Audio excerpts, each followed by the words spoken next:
TDP Janasena కూటమిలోకి BJP వచ్చి చేరింది. 3 పార్టీల మధ్య సీట్ల సర్దుబాటు ఓ కొలిక్కి వచ్చినట్టుగా తెలుస్తోంది. పొత్తులో భాగంగా జనసేన బీజేపీ 31 అసెంబ్లీ స్థానాలకు 8 ఎంపీ స్థానాలకు పోటీ చేయబోతోంది. ఇక జనసేన 21 అసెంబ్లీ 2 లోక్సభ స్థానాల్లో పోటీ చేస్తుండగా బీజేపీ 10 అసెంబ్లీ 6 ఎంపీ స్థానాల్లో పోటీ చేస్తుంది. ఇక టీడీపీ 144 అసెంబ్లీ 17 లోక్సభ స్థానాల్లో పోటీ చేసేందుకు నిర్ణయం తీసుకుంది. విజయవాడ ఎంపీ సీటు బీజేపీ అడిగినా టీడీపీ నో అని చెప్పినట్టుగా తెలుస్తోంది. అరకు, విశాఖ, రాజమండ్రి, నర్సాపురం లేదా ఏలూరు, రాజంపేట, హిందూపురం సీట్లు బీజేపీ అడిగినట్టుగా సమాచారం. ఇక జనసేనకు మచిలీపట్నం, కాకినాడ కన్ఫర్మ్ అయినట్టుగా తెలుస్తోంది. ఈ స్థానాల నుంచి బాలశౌరి, పవన్ పోటీ చేయనున్నారు. అలాగే బీజేపీ అభ్యర్థులపై కూడా ఓ క్లారిటీ వచ్చేసింది. అయితే ఇందులో బాబు మార్క్ కనిపిస్తున్నట్టుగా మనకు స్పష్టమవుతుంది. పవన్ కళ్యాణ్ ని 24 స్థానాలకి ఒప్పించడము, ఇప్పుడు 21 స్థానాలకే పరిమితం చేయడంలో విజయం సాధించిన బాబు బీజేపీలోనూ తన మార్కు చూపిస్తున్నట్టుగా మనకు తెలుస్తోంది. గతంలో టీడీపీ నుంచి బీజేపీలోకి వెళ్లిన నేతలే ఇప్పుడు బీజేపీలో అభ్యర్థులయ్యే అవకాశాలు కనిపిస్తూ ఉన్నాయి. రాజ్యసభ సభ్యులుగా ఉన్న రమేష్, సుజనా చౌదరి వంటి వారు చంద్రబాబుకు అత్యంత నమ్మకమైన వారే. బీజేపీకి దక్కే సీట్లని బట్టి అనకాపల్లి రమేష్, ఏలూరు సుజనా చౌదరి పోటీ చేస్తున్నట్టుగా ప్రచారం జరుగుతుంది. ఇక ఇప్పటికే జగన్ ప్రభుత్వంపై రెచ్చిపోతున్న మాజీ సీఎం కిరణ్ కుమార్ రెడ్డికి రాజంపేట దక్కనున్నట్టుగా మనకు తెలుస్తోంది. అలాగే రాజమండ్రి పురంధేశ్వరి, తిరుపతి రత్నప్రభ లేక నిహారిక, నర్సాపురం రఘురామకృష్ణరాజు బరిలోకి దింపే అవకాశం ఉంది.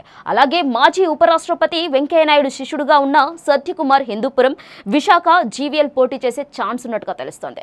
టీడీపీ నుంచి బీజేపీలోకి వెళ్లి కొత్తపల్లి గీత, అరకు పార్లమెంట్ నుంచి పోటీ చేయించే ఛాన్స్ ఉంది. వీరితో పాటు శాసనసభ స్థానాల్లోనూ ఇదే ఫార్ములా అనుసరిస్తూ ఉన్నారు.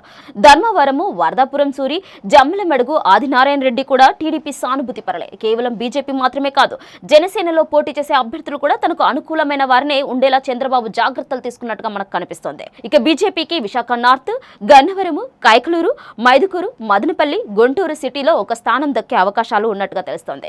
అక్కడ కూడా టీడీపీ నేతలే ఎక్కువగా స్థానాల్లో పోటీ చేసే ఛాన్స్ ఉన్నట్టుగా సమాచారం. అనకాపల్లి, ఏలూరు బీజేపీకి దక్కుతాయా లేదా అనేది క్లారిటీ రావాల్సి ఉంది. ఇక ఈ పరిణామాలను బట్టి తెర వెనుక వ్యవహారాలను నడపడంలో బాబును మించిన వారు ఎవరూ లేరనే మాట మనకు నిజమైనదిగా అనిపిస్తోంది. 2018లో తాను కాదనుకున్న ఎన్డీఏలో మళ్లీ భాగస్వామిగా మారడము, బలమైన మోదీ, అమిత్ షా ఉన్న సమయంలో బాబు వేసిన ఎత్తులు, అడుగులు చర్చకు తావిస్తున్నాయి. పొత్తుల సంగతి అలా ఉంచితే అధికారంలోకి రాగానే సరిపోదు, ఆ తర్వాత తన ప్రభుత్వం కొనసాగాలి అన్నది చంద్రబాబు దూరాలోచన. కేవలం అభివృద్ధి విషయంలోనే కాదు, పొలిటికల్ గా కూడా ఆయన తనదైన ప్లాన్ లోనే ఉన్నారని మనకు స్పష్టమవుతుంది. పేరు రాష్ట్ర ప్రయోజనాల కోసమే పొత్తు అని చెబుతున్నప్పటికీ ఇక ఈసారి అధికారంలోకి రాకపోతే ఇక టీడీపీ పార్టీ క్లోజ్ చేయాల్సిందేనని చంద్రబాబుకు తెలియందేమీ కాదు. అందుకే ఎవరేమన్నా, ఎన్ని మాటలు అనుకున్నా కూడా బలం లేకున్నా ఎన్నికల సమరానికి సర్దుబాటు చేసుకోవడానికి బీజేపీ అండ అవసరమని భావించి ఆయన అనుకున్నారు. అంతేకాదు, జనసేన విషయంలోనూ ఆయన సక్సెస్ అయ్యారు. అలాగే ఆయా పార్టీలోనూ టీడీపీ నేతలే ఉండేలా ఆయన ప్లాన్ చేసుకున్నారు.